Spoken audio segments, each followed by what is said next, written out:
नमस्कार। देवरिया की आवाज रेडियो केसरी से प्रस्तुत है स्थानीय हालचाल। पहले मुख्य हालचाल। भूमि विवाद में घायल एक युवक की इलाज के दौरान हो गई मौत।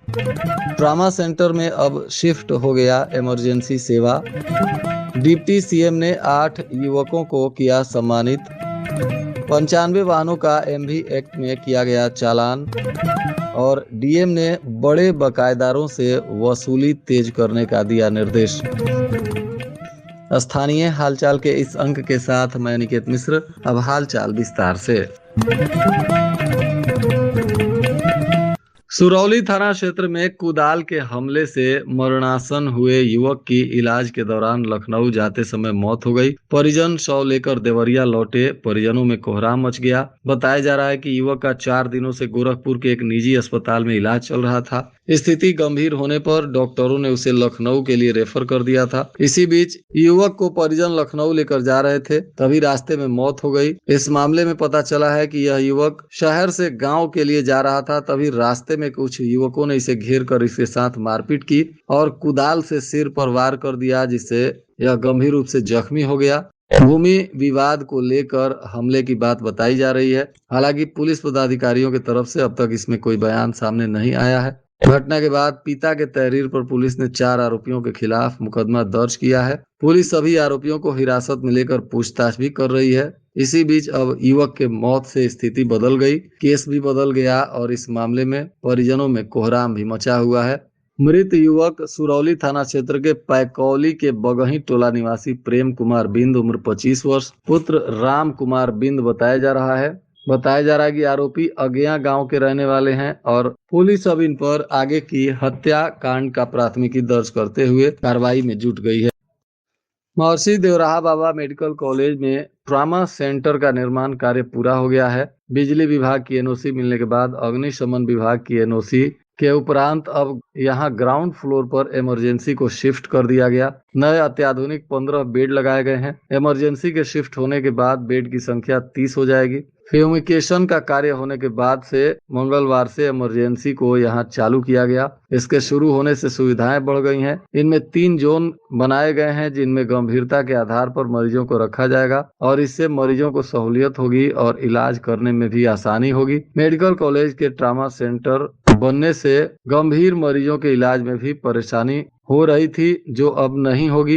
इमरजेंसी में बेड कम होने से इलाज की सुविधा भी नहीं मिल पाती थी। अब यहां बेड की संख्या बढ़ने से मरीजों को सहूलियत होगी। Greater Noida institute of engineering and technology में नमस्कार फाउंडेशन द्वारा आयोजित नमस्कार यूपी स्टेट क्रिएशन अवार्ड 2026 समारोह में भाटपा रानी क्षेत्र के 8 युवाओं को विभिन्न क्षेत्रों में उत्कृष्ट कार्य के लिए उप मुख्यमंत्री ब्रजेश पाठक ने सम्मानित किया। सम्मानित होने वालों में भटमा तिवारी की सलोनी तिवारी को एकेडमिक एक्सीलेंस, हिमांशु तिवारी को वॉलेंटियरिंग क्रिएटर, बनकटा मिश्र निवासी डॉक्टर कमेश्वर मिश्रा को स्वास्थ्य सेवा, पवन त्रिपाठी को सिनेमेटोग्राफी, हिमांशु मिश्रा को मेडिकेयर, मुरैना के सूरज गुप्ता को फेक न्यूज जन जागृति और अहिरौली तिवारी के विकास सिंह कुशवाहा को रक्तदान तथा छपिया निवासी अभिषेक सिंह कुशवाहा को गौ सेवा के क्षेत्र में उल्लेखनीय योगदान के लिए सम्मानित किया गया।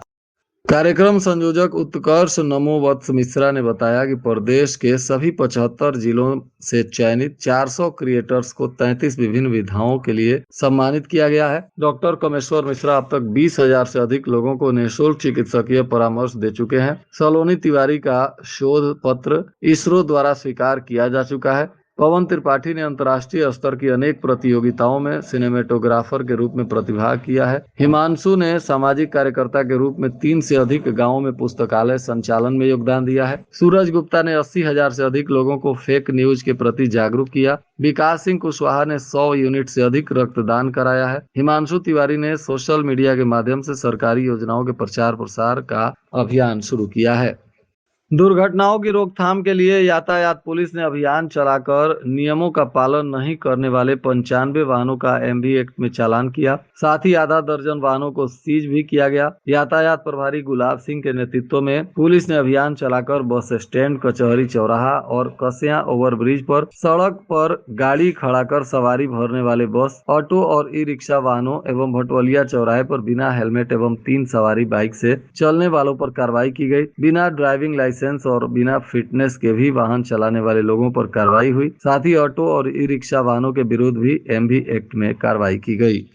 जिलाधिकारी मधुसूदन हुल्गी ने राजस्व वसूली, चकबंदी तथा राजस्व वादों की समीक्षा की। उन्होंने बड़े बकायेदारों से वसूली में तेजी लाने और सभी विभागों को अगस्त माह के अंत तक वार्षिक लक्ष्य का 50% हासिल करने का निर्देश दिया। डीएम ने कहा कि लंबित राजस्व वादों का धारा 24, 116, 34 का निस्तारण सभी पीठासीन अधिकारी सुनिश्चित करें। लंबित मामलों के निस्तारण को पंचायत भवन में लेखपालों के बैठने की व्यवस्था कराने का भी निर्देश दिया गया। 14 अगस्त तक अंश निर्धारण एवं फार्मर आईडी का कार्य भी 100% पूरा करने को लेकर उप जिलाधिकारियों को जनता दर्शन में समय से बैठने, समस्याओं का निस्तारण करने का भी निर्देश दिया गया।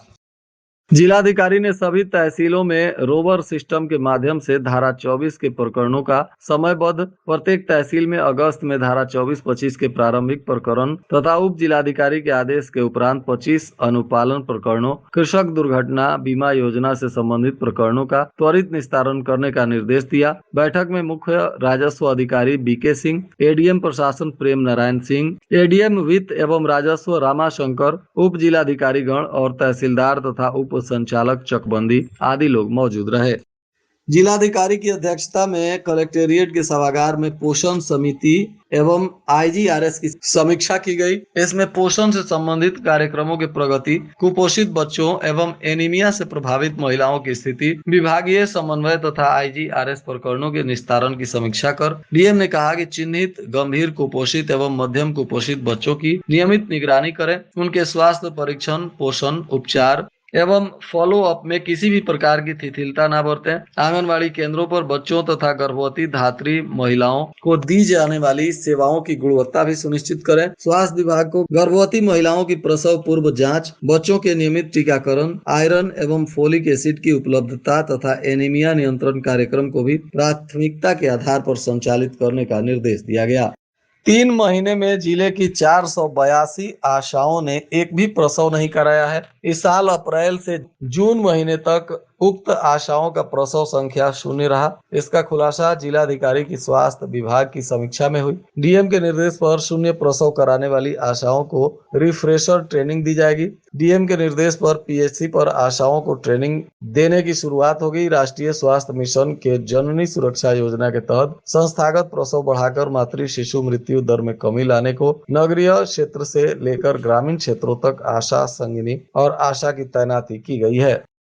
श्रावण मास में कांवड़ यात्रा को सकुशल संपन्न कराने के लिए पुलिस महकमा चौकन्ना है। एसपी अभिजीत आर शंकर ने श्रद्धालुओं की सुरक्षा और कानून व्यवस्था को सुदृढ़ बनाए रखने के लिए बरहज क्षेत्र के नदी घाटों एवं मदनपुर थाना क्षेत्र के बाबा महेंद्र नाथ मंदिर का निरीक्षण किया। सुरक्षा व्यवस्थाओं का जायजा लेते हुए आवश्यक निर्देश दिए। एसपी ने बरहज थाना क्षेत्र के प्रमुख नदी घाटों पर बैरिकेटिंग, श्रद्धालुओं की सुरक्षित आवाजाही, नावों एवं प्रशिक्षित गोताखोरों की उपलब्धता, चेंजिंग रूम, प्रकाश व्यवस्था, चेतावनी संकेतक, पुलिस पिकेट तथा अन्य सुरक्षा प्रबंधों का निरीक्षण किया। श्रद्धालुओं की सुविधा को प्राथमिकता देते हुए पुलिस की पहल पर नगर पालिका परिषद बरहज के सहयोग से घाटों पर चेंजिंग रूम एवं पर्याप्त प्रकाश व्यवस्था भी कराई गई।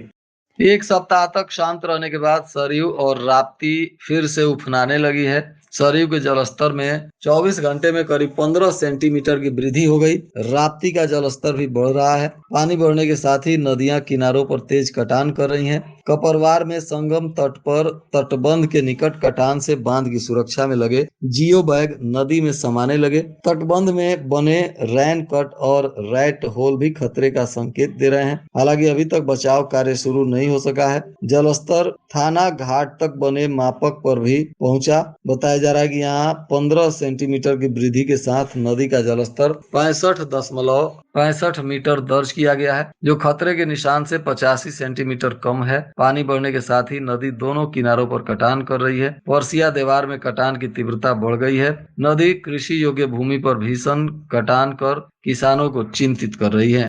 रामपुर कारखाना थाना क्षेत्र के गौरा गांव में एक विवाहिता ने अपने पति, देवर और सास पर मारपीट करने और छत से धक्का देने का आरोप लगाया। विवाहिता गंभीर रूप से घायल है, उसका इलाज चल रहा है। पैर में और कमर में फ्रैक्चर हुआ है। पुलिस ने अब तीनों के खिलाफ मुकदमा दर्ज किया है। बताया जा रहा है कि गौरा की रहने वाली सीमा भारती पत्नी संजीत कुमार ने आवेदन देते हुए बताया है कि 30 जुलाई की रात करीब 10 बजे घरेलू विवाद को लेकर पति संजीत भारती, देवर अजय भारती और सास रूनी देवी ने इसके साथ गाली गलौज की, मारपीट की। इसके बाद तीनों ने मिलकर उसकी पिटाई करने के बाद उसे छत से धक्का दे दिया, जिसके वजह से गिरने से उसका पैर टूट गया, कमर में भी फ्रैक्चर हो गया। महिला का कहना है कि शोर सुनकर ग्रामीण मौके पर पहुंचे और समझा बुझाकर स्थिति को नियंत्रित किया गया। फिलहाल पुलिस अब इस मामले में आगे की विधिक कार्रवाई कर रही है।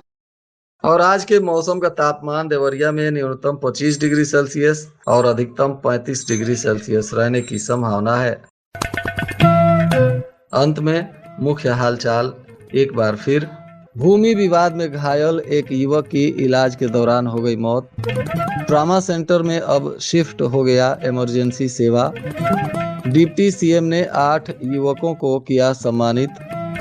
95 वाहनों का एमवी एक्ट में किया गया चालान। और डीएम ने बड़े बकायेदारों से वसूली तेज करने का दिया निर्देश। इसके साथ ही रेडियो केसरी से प्रसारित स्थानीय हालचाल का यह अंक समाप्त हुआ। नमस्कार।